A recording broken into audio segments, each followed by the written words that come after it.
నేను టమాటా పప్పు చేశాను. గోంగూర చట్నీ చేద్దామని గోంగూర తెంపుతున్నాను. తెంపుతుంటే మా హస్బెండ్ చూసి "గోంగూర వద్దు, ఏదైనా ఎగ్ కర్రీ చెయ్యు" అన్నారు. మా ఇంటి వాళ్ళకేంటంటే సండే నుంచి వెడ్నెస్‌డే వరకు ఏదైనా నాన్ వెజ్ కర్రీస్ అంటే ఇష్టం. మినిమమ్ ఎగ్ అయినా పర్లేదు. సరేలే అంటున్నారు కదా అని చెప్పేసి నేను గోంగూర తెంపాను కదా ఎందుకులే అని గోంగూర ఎగ్ కర్రీ చేద్దామని చెప్పేసి ఆనియన్, పచ్చిమిర్చి కట్ చేసి కొద్దిగా పచ్చిమిర్చి పేస్ట్ కూడా ఉంది. ఆనియన్ ఫ్రై చేసుకొని అల్లం వెల్లుల్లి పేస్ట్, పసుపు వేసుకొని తర్వాత పచ్చిమిర్చి పేస్ట్ కూడా వేసాను. వేసి ఇలా ఫ్రై చేసి ఇది ఫ్రై అయ్యేలోపు పక్క పొయ్యి పైన ఇంకా ప్యాన్ పెట్టి ప్యాన్‌లో ఆయిల్ ఏసి కొంచెం గోంగూర కూడా కడిగి ఇంక ఇలా మంచిగా ఉడికించుకున్నాను. ఉడికించిన తర్వాత ఇందులో ఎగ్స్ వేసేసి కొంచెం కారం కూడా వేసుకున్నాను.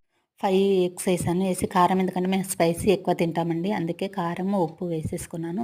క్యాప్ పెట్టేసి మంచిగా ఉడికించుకున్నాను. ఉడికిన తర్వాత గోంగూర కూడా అక్కడ ఉడికేసింది కదా! దీంట్లో వేసేసాను. నాకు గోంగూర అయితే తక్కువ అనిపించింది. ఒక 50 రూపీస్‌ది అయితే గోంగూర మంచిగా అయితుంది. గోంగూర ఎవరైనా చేస్తే గోంగూర ఎక్కువగా ఎయ్యండి. ఇంకా మంచిగా కలిపేసిన తర్వాత అందులో కొంచెం ధనియా పౌడర్, కొత్తిమీర వేసేసుకొని ఇంక దించేసుకొని వేడి వేడి అన్నంలో తింటే టేస్ట్ అయితే భలే ఉంటదండి. మీరు ఒకసారి ట్రై చేయండి. ట్రై చేసి ఎలా వచ్చిందో నాకు కామెంట్‌లో చెప్పండి. ఈ వీడియో ఇంతే.